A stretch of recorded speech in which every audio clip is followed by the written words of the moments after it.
So right after fertilization follows development. Fertilization is the union of the female gamete or the egg and the male gamete, the sperm. And in the process, their nuclei are combined, forming a diploid organism called the zygote. Development starts right after fertilization. The zygote undergoes rapid serial mitosis, converting it into a multicellular organism.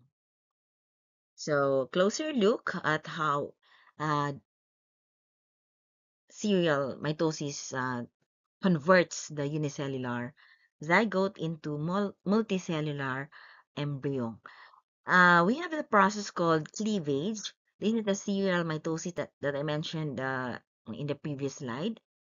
The product is an embryo that is composed of 8 cells. So you can do your math and tell how many divisions have occurred in order to produce this much number of cells. And then another round of cleavage, still mitosis, converts the 8 cell stage embryo into blastula. Blastula is hollow ball of cells. You can see the cavity here. So that is what makes it hollow. But if you observe closely, the cells in the upper hemisphere are smaller than the cells in the lower hemisphere. Uh, the unequal sizes of the cells that you can see there can be attributed to yolk. So how much yolk there is and how yolk is distributed in the egg's cytoplasm. So more yolk will cause slower division. So like this, cells are bigger here because the yolk granules are more on the lower hemisphere, while the cells in the upper hemisphere are smaller because they have undergone faster division. So if you can recall what the yolk does in the egg, it is the source of nourishment for the developing embryo. The blastula then undergoes cellular rearrangement. So starting with an inward migration of cells, the process is called gastrulation. Gastrulation because the product is a gastrula, which is an embryo composed of 3 germ layers. The outer ectoderm, all throughout, the middle mesoderm, and innermost endoderm. So looking at it from the female reproductive tract, here you have the ovary. The process of ovulation releases the egg that will then enter the fallopian tube through its opening called ostium. The fertilization process in humans can only take place in the anterior or the first 1/3 of the fallopian tube. So here you have the zygote, which is the product of this process, fertilization. So it's unicellular at this point. It travels along the fallopian tube and at the same time undergoing cleavage. So you have 2 cell stage, 4 cells, 8 cells. And then going down to the uterus, uh,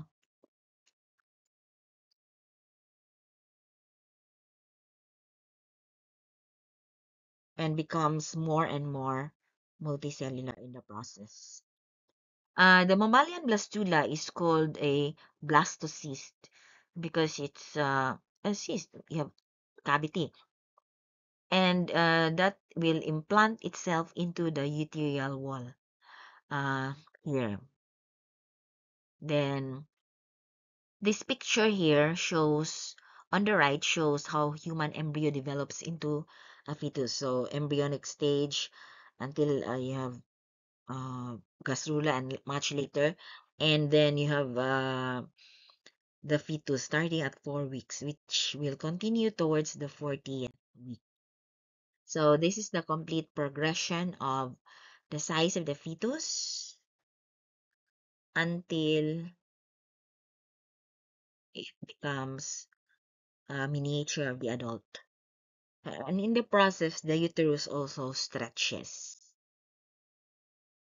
So this is a familiar picture already shown earlier, with emphasis on the migration of cells.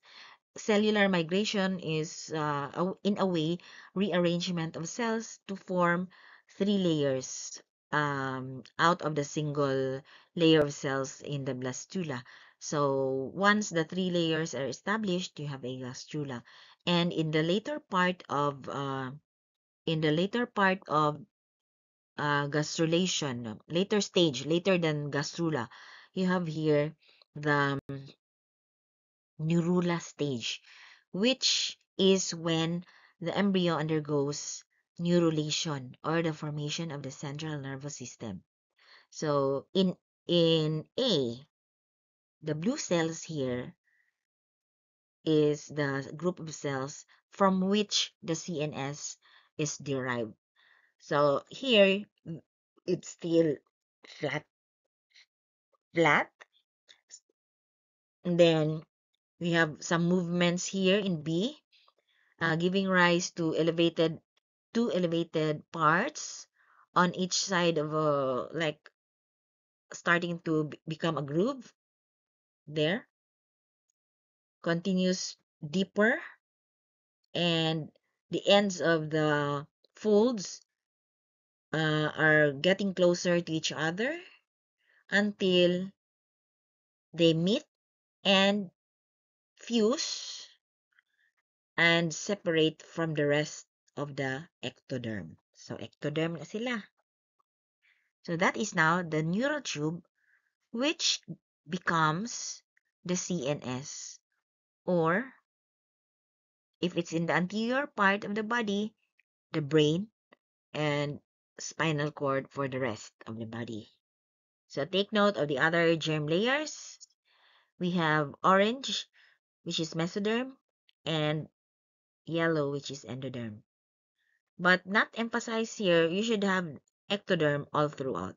Sa gawas, and external to the mesoderm. These are now the three germ layers and their fate. So what will happen to them? Um, Examine the structures or organs which arise from each germ layer. Generally, those that are ectoderm derived are external in location, like epidermis, epidermal lining of the mouth, and the anus, which are close to the exterior. The enamel of the tooth is the outer protective layer, so that is also easy to account for. But what is glaringly different is the adrenal medulla, which is the inner layer of the adrenal gland. So it should have been, we expect this to have been derived from either mesoderm or endoderm.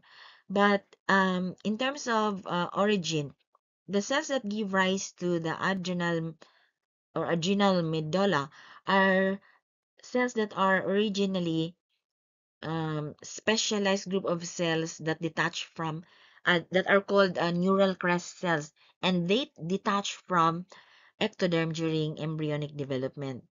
Um, Being neural crest, we have seen earlier how the neural tube has also been derived from the um, ectoderm. So it will then migrate into the central part of the developing adrenal cortex. The mesoderm gives rise to the various systems which are in the middle, as close and open quotation, middle in terms of location. I mean they are still internal organs, but they are not really the most interior. So let's just refer to them as middle. Except for the case of adrenal cortex, which comes from the mesodermal layer of the embryonic coelomic epithelium. And then we know that we have said that earlier that um, the cells that become the aginal medulla arise from ectoderm and migrate inward. That's why it's inner in location.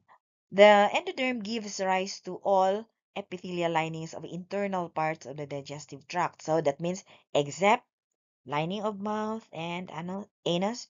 So the rest internal like pharynx, esophagus, and so on, the intestines. Respiratory, excretory, and reproductive systems. Internal organs like pancreas and liver, and the smaller glands, thymus, thyroid, and parathyroids. So this is the developing fetus, which is housed in the uterus, which grows bigger as the fetus grows. So the uterus is really flexible. So humans usually produce one child per birth, but there are cases of multiple births, the most common of which is twinning. So twins that split from a single zygote are monozygotic. How they implant and whether or not they end up in separate or shared placentas and separate or shared inner sacs depend on when they split. What we call the inner sac there is actually the amnion. That is the innermost extra embryonic membranes, and it directly encloses the fetus. So even if monozygotic twins came from a single zygote, they are not really identical. Pero they are the ones that we refer to as identical twins. But strictly speaking, they are not genetically the same. They are just the most similar. So looking at this picture on the left, so there are three cases of producing the monozygotic twins. We can have an early embryo, so multicellular stage, which splits before implantation. And then they end up in separate placentas and inner sacs, separate and inner sacs. And then take the second one, an embryo implants first in the womb, that is the uterus, then splits. So they share placenta because late naman sila na split, but they are enclosed in different or separate inner sacs. Then early embryo implants in the womb and then splits later. So much later than the second um, type. So they end up sharing a placenta as well as an inner sac. So that is another look at how monozygotic twins develop, and there. Next is dizygotic twins, which are produced when two eggs are released at the same time and then each is fertilized by a sperm. So two different individuals are formed. They can be of the same sex or not. So how similar they are is just like how similar regular siblings are. Meaning they need not be that similar. So meaning they can be of the same sex, both males, both females, or one of each. They're just called twins by virtue of developing at the same time, although they came from uh, different zygote. At they develop at the same time scale. So these are the eggs, separate eggs that are fertilized and implant in the womb separately, of course. So they end up with separate placenta and enclosed by separate inner sacs. And that is what I meant by they develop at the same time.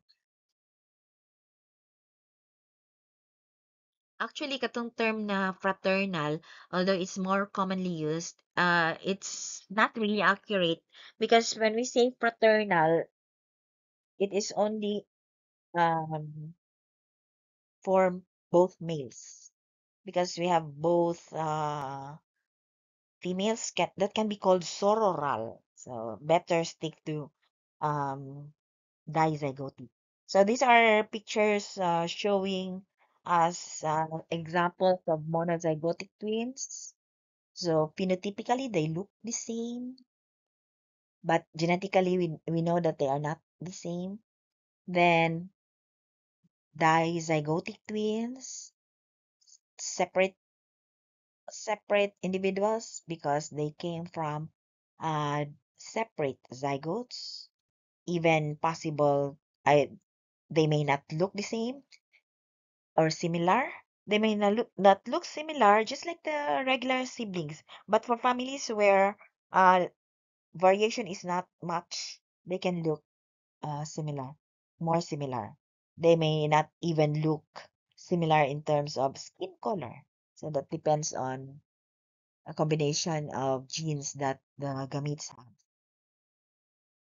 In case of large number of live births, so sometimes a mother can give rise to more than can give birth to more than two babies.